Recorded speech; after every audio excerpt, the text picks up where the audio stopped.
work-life integration is never going to work if the organization that you work for does not allow for flexibility. And sometimes it's not even the organization, it's just the type of job that you have. Hello, this is Eugene Dilan with the Dilan Consulting Group. And today I want to talk to you about something that is often called work-life balance, and at other times it's called work-life integration. And I think for the most part, people tend to conflate the two terms. But today I want to give you some definitions to help all of us to understand that they're actually slightly different, although I believe the outcomes of doing them and doing them well can actually lead you to be a much more effective leader. For starters, work-life balance. Let me say that balance is something that is, most people think you achieve it and you have it and it's set it and forget it. And what I'll say is that work-life balance actually requires you to always, be mindful and be watching and be iterating to make sure that you don't lose that balance. But in general, what I would say is that work-life balance is really about setting a structure, setting up some boundaries that this is my work, and I'm going to do that from 8 to 5 or whatever it might be, or today it's 8 to 3, but you're setting those boundaries, and then you're going off to life and you're setting a boundary that you're not going to let anything kind of interfere with that as well. And so it really is about, I think, focusing your time and focusing your energy so that neither aspect of your work or life interferes with the other aspect. The reality is that not so easy to do. And sometimes actually it can put in place a rigidity that is not natural.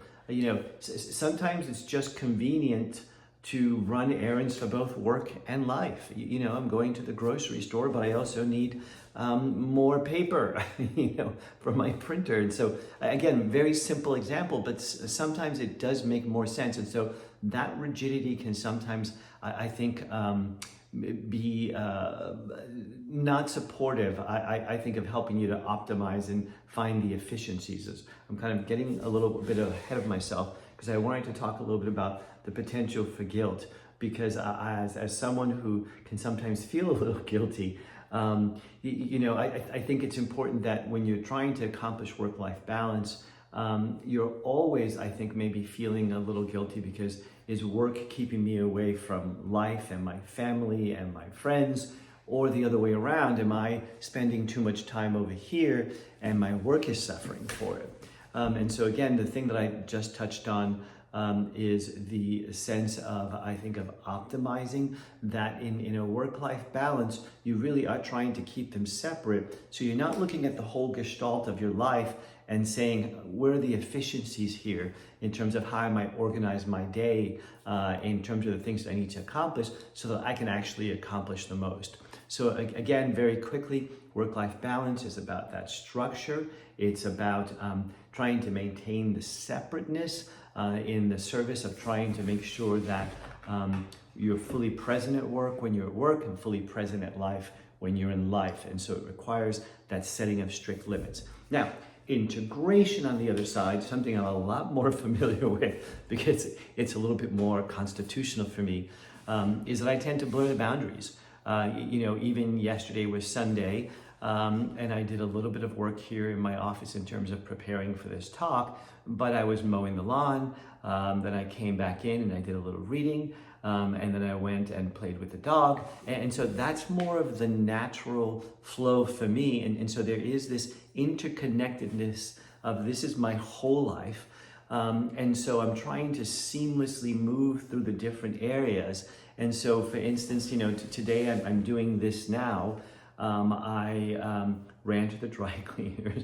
I have an appointment with the podiatrist a little later, and then I'll come back and continue my work. And so there's that flexibility, that fluidity between what is my personal stuff and what is my professional stuff. And in all honesty, for some people, that is more congruent with who they are.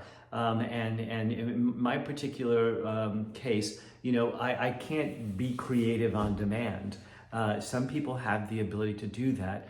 For me, it's kind of like I'm kind of paying attention to my energy levels and trying to organize my work based on my clarity of thought, based on my energy. And so it's a very different in that sense. Now, the work-life integration, however, does require me I think, be mindful that I don't burn myself out trying to get too much done. It also requires me to be disciplined in terms of paying attention. That I'm not spending too much time on the personal, not enough time on the professional, or vice versa.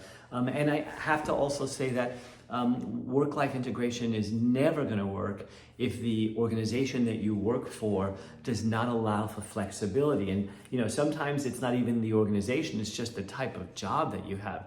If you work at a help desk, for instance, people are expecting to have somebody answer the phone when they call. So you can't just spontaneously decide that you're going to go throw the ball for the dog. It just doesn't work that way. And so that's something really important to keep in mind. And I'll circle back to this a little later when we talk a little bit about how do you figure out which approach is best for you. So why am I talking about work-life integration or work-life balance? Why? Because it has a very positive impact on you when you get to that sweet spot. When you're actually able, I think, to figure out which one of the two is going to work for you, and you're able to execute it rather successfully, then what happens is that I think your overall sense of well-being is better. Consequently, you have less stress. When you have less stress, I don't know about you, but I can be a lot more productive. I have a clarity of thought in terms of making decisions. When I'm not stressed, I show up differently in terms of the relationships that I'm in, whether it's at work or whether it's at home. I also make better decisions. I would say that even when I'm in that sweet spot or that zone, I probably am a whole lot more creative and innovative as well. And ultimately, I think when people feel that their life and work are working together, I also think that there's job satisfaction and life satisfaction. And so for all of those reasons, I think that work-life balance or integration is the right thing to do. And if you can do it well, again, you will reap the benefits of all those things that I just said. Now, how do you figure out which one of the two is going to work for you? I'm kind of reminded during COVID, I read an article in the New York Times about integrators and separators. It said that people who were integrators were finding it easy to work from home because, again, they seamlessly, constitutionally were able to move from one thing to another. And it said that for those people who were more wired to be separators, it was important to designate a spot in your house that was your workspace, and when you got out from that space, you would not be doing work. I think that this is very similar to that, this concept of work-life balance or integration. So for starters, I think it's important to think about, again, what is the work environment that you find yourself in? Is it one that is conducive to flexibility? Again, and sometimes it's the work environment, sometimes it's the specific role that you are fulfilling in that organization that will or will not allow you to have some flexibility. Secondly, you got to get back to your personal preferences. Do you like to have things be completely separate? Do you want structure in your life?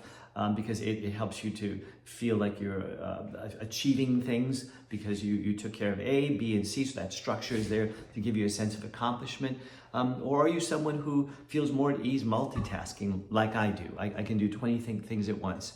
And then you also, I think, have to think about your family and personal responsibilities.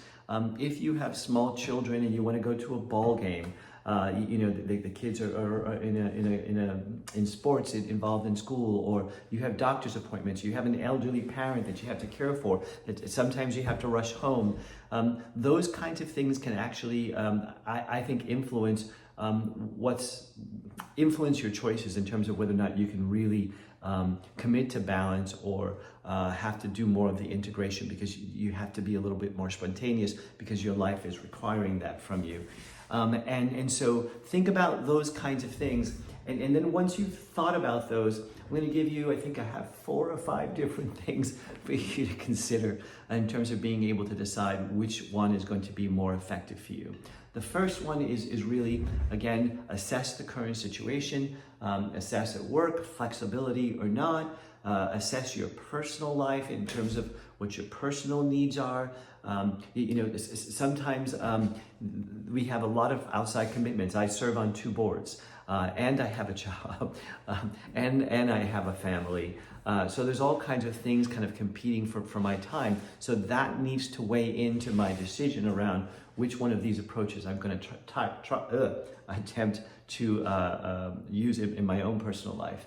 I also think you need to think about your priorities. Is this a point in your life when you're prioritizing career advancement?